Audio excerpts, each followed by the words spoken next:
You heard it right there. Democrats really going after the president, blaming him for the Capitol Hill riot. You got that. The impeachment trial starts up again in approximately 40 minutes. Senator John Barrasso is with us this morning. Senator, my opinion is that this impeachment is a farce and that it will hurt the Democrats. You going to agree with me? Well, Stuart, first, the video that we all saw was disturbing, criminal. It was a riot. It was violent. We saw the police overwhelmed. And I will tell you, my hat is off to every one of the police officers who were there protecting the people in Congress and the Capitol building. Every one of those people involved in the break into the Capitol needs to be identified, prosecuted to the full extent of the law.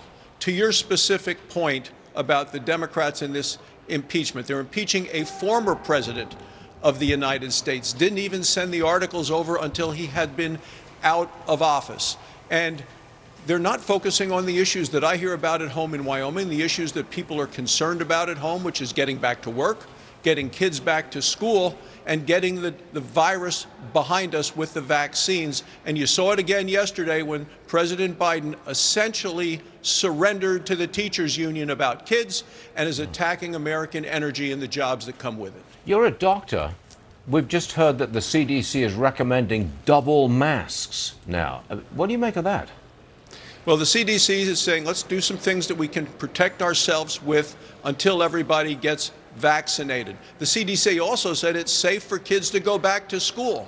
But this administration is now, their bold, ambitious approach is 1 day a week for half of the schools in America.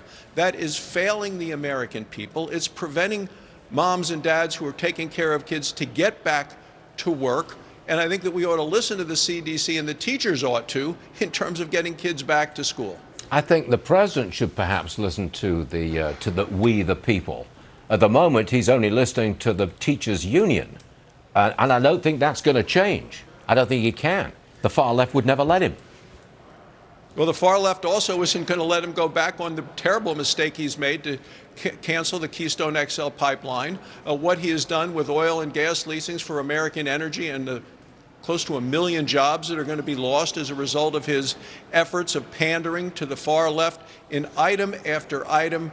President Biden, who has claimed unity, is actually working in a very divisive way, and this impeachment is part of the efforts of the Democrats for further division instead of working together to unite the country and move forward and get the disease behind us and people back to work. They cancel the Keystone pipeline. They're talking about canceling or dropping or stopping the Dakota Access pipeline. They're going to go after all kinds of pipelines. What's the impact on Wyoming?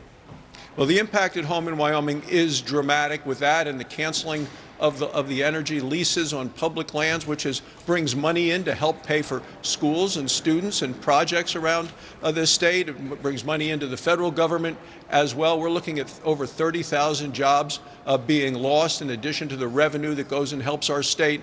So this is devastating. It is an attack on people who make their lives and livelihood related to energy. And it's an energy that America needs. We have become an energy superpower. We need to act like it.